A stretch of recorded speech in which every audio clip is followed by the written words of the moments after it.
Հունիսի 28-ին 6-րդ գումարման ազգային ժողովի 5-րդ նստաշրջանի վերջին լիագումար նիստը ընթացավ բավական հագեցած օրակարգով։ Արցախում իրականացված սահմանադրական փոփոխություններով պայմանավորված իր ուրույն տեղն է գրավում իշխանության այլ ճյուղերի նկատմամբ հակակշռող կամ կայունացնող գործառույթ իրականացնող դատական իշխանությունը։ Սահմանադրության մեջ որդեգրված նոր մոտեցումները պահանջում են դատական օրենսգրքով նախատեսել նոր իրավակարգավորումներ այն ինստիտուտների կապակցությամբ, որոնք փոփոխության են ենթարկվել սահմանադրական բարեփոխումների արդյունքում։ Արդարադատության նախարար Արարատ Դանիելյանը ներկայացրեց Լեռնային Ղարաբաղի Հանրապետության վարչական դատավարության օրենսգրքում փոփոխություններ կատարելու մասին, ԼՂՀ քաղաքացիական դատավարության օրենսգրքում փոփոխություններ կատարելու մասին, ԼՂՀ քրեական դատավարության օրենսգրքում փոփոխություններ կատարելու մասին, ԼՂՀ օրենքում փոփոխություններ կատարելու մասին օրենքի նախագիծը։ Արցախի Հանրապետության դատական օրենսգրքի նախագիծը բաղկացած է 5 բաժիններից եւ 31 գլուխներից։ Նախագծի առաջին բաժինը կարգավորում է դատական իշխանության կազմակերպման եւ գործունեության հիմունքները, սահմանվել են կարգավորման առարկան, դատական իշխանության համակարգի, դատական իրավասության սահմանների հետ կապված հարցերը։ Նախագծի երկրորդ բաժնով սահմանվել է դատավորի կարգավիճակը, մանրամասն կարգավորվել է դատավորների վարքագծի կանոնները,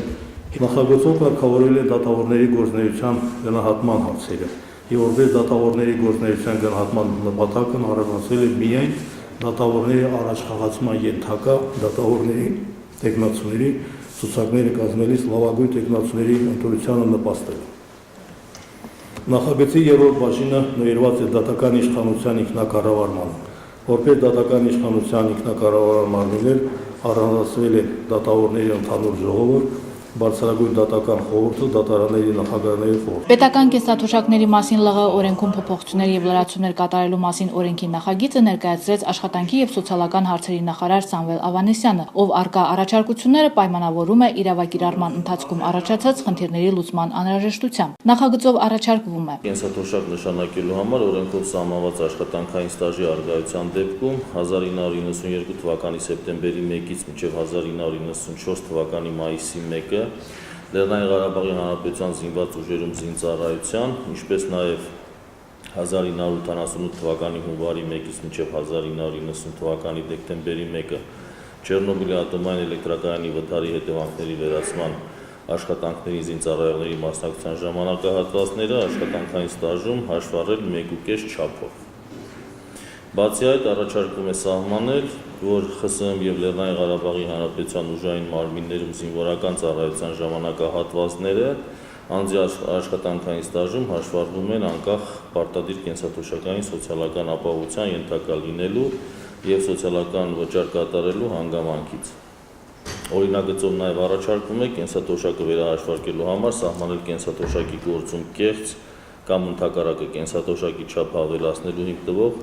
փաստաթղթերի հայտնաբերման դեպքերը։ Նման դեպքերում կենսաթոշակի գումարները, ինչպես նաև կենսաթոշակառուին սխալմամբ վճարված կենսաթոշակի գումարները հաշվարկելու կարգերը։ Եթե 1992-94 թվականներին մարտական գործողությունների մասնակիցների կենսաթոշակի չափը հաշվարկելիս այդ ժամանակահատվածը հաշվարկվում էր 1.3 գործակիցով, իսկ մյուս զինծառայողներին, ովքեր ծառայությունն իրականացնել են այլ ստորաբաժանումներում եւ այլ գործառույթներ են իրականացրել 1.1 գործակիցով, նոր նախագծով առաջարկվում է գործակիցը դարձնել 1.5։ Չեռնոբիլի ատոմային էլեկտրակայանի վթարի հետևանքների վերացման աշխատանքների մասնակցած զինծառայողներին, ապա մեր ուսումնասիրությունները ցույց են տվել, որ ժամանակահատվածում ԼՂԻՄ-ի զինկոմիսարիատը չի զորակոչել մեր հայրենակիցներից որից է մեկին, որը ծառայությունը անցեկացրել այնտեղ, բայց կա խնդիր կապված ադրբեջանական ՍՍՍ-ից տեղափոխված փախստականների մասով եւ այն քաղաքացիների, որոնք Հայաստանի Հանրապետությունից կամ մեկ այլ վայրից վերաբնակեցվել են Լեռնային Ղարաբաղի Հանրապետությունում։ Զորահավաքային նախապատրաստության եւ զորահավաքի մասին ԼՂՀ օրենքում փոփոխություն կատարելու անհրաժեշտությունը պայմանավորված է 2016 թվականի ապրիլյան դեպքերի հետ։ Մարտական գործողությունների ընթացքում իրականացված զորահավաքի ժամանակ ի հայտ են եկել մի շարք հարցեր, որոնք առաջարկվող փոփոխությամբ լուծում կստանան։ Արձանագրվել են դեպքեր, երբ լրահամալրման համար զորակոչվել եւ նշանակվել են հետապահություն տանող գումարտակներում զոհված ազատամարտիկների միակ առուզավակները 4 եւ ավելի երեխաներ ունեցող եւ պիտանի չեն խաղ ժամանակ եւ պիտանի պատերազմի ժամանակ քաղաքացիներ ներկայիս գործող օրենքի նշված հոդվածի դե ենթակետը հնարավորություն է տալիս զորավարքի ժամանակ տարկետում տրամադրել Արարական սեռի բոլոր այն քաղաքացիներին, ովքեր իրենց խնամքի տակ ունեն 4 եւ ավելի երեխա հասկացության համար սահմանելով որևէ տարիքային շեմ։ Մեր կողմից առաջարկվել է, որպեսզի նշված իրավունքից օգտվելու հնարավորություն տրվի արարական սեռի միայն այն քաղաքացիներին, ովքեր իրենց խնամքին ունեն 4 եւ ավելի անչափահաս կամ մշտական հսկողության կարիք ունեցող հաշմանդամ երեխա, որոնց խնամում են միայնակ, ինչպես նաև 4 եւ ավելի անչափահաս երեխա եւ առաջին կամ երկրորդ կարգի խմբի հաշմանդամ ամուսին ունեցող քաղաքացիներին։ Միևնույն ժամանակ Լեռնային Ղարաբաղի Հանրապետության տարածքում ռազմական դրություն կամ ընդհանուր զորավարք հայտարարելու դեպքում առաջարկում ենք, որպեսզի զոհված ծառայողների միակ առուզավակների 4 եւ ավելի անչափահաս երեխա ունեցող արարական սեռի քաղաքացիները, եթե առկա են ընտանիքի անդամ համարող կամ այլ գործունակ անձինք, ովքեր օրենքի համաձայն պարտավոր են խնամել նրանց, ինչպես նաև հանրապետական զորակոչյան հանձնաժողովի կողմից պիտանի չխաղի ժամանակ, պիտանի պատերազմական ժամանակ սահմանափակումով կարգավիճակ ստացած քաղաքացիները կանչվեն զինվորական ծառայության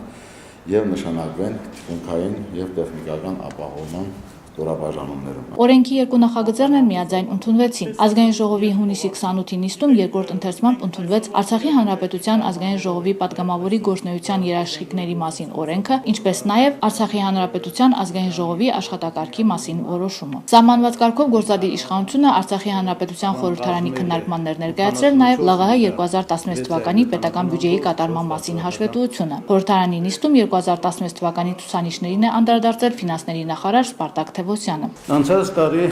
համախառն ներքին արդյունքը կազմել է 220.7 միլիարդ դրամ, որը նախորդ տարվանից ավելին է 9.2%-ով։ Փաստորեն ամբողջ այդ համախառն ներքին արդյունքը մեր վարած քաղաքականության արդյունքը է, ինչպես գիտեք, նաև պատերազմի,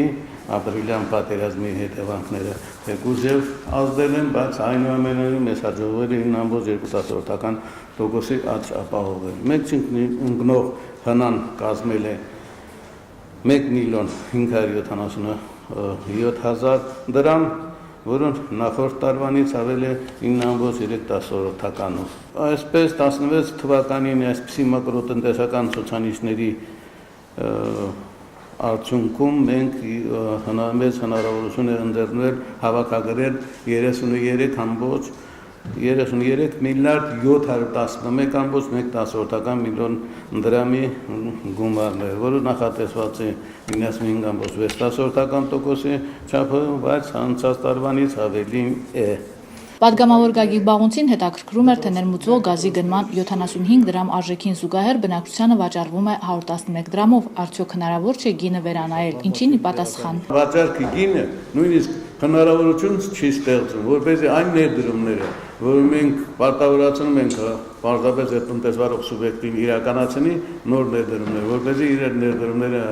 ուրեմն իրականացնի։ Այդպես չի, որ ասենք այնտեղ տենց բարձր շահույթների ամնում։ Խորհրդարանի օրակարգում ընդգրկված էին նաև հարցեր կառավարությանը եւ պատգամավորների կողմից բարձրացված հարցերի հիմնական մասը վերաբերվում էր Արցախի Հանրապետության կրթական համակարգի, բնակարանաշինության, գյուղական ճանապարհների բարեկարգման խնդիրներին։ 6-րդ գումարման ազգային ժողովի 5-րդ նստաշրջանի վերջին լիագումար նիստը իր աշխատանքներն ավարտեց պատգամավորների կողմից հայտարարություններով։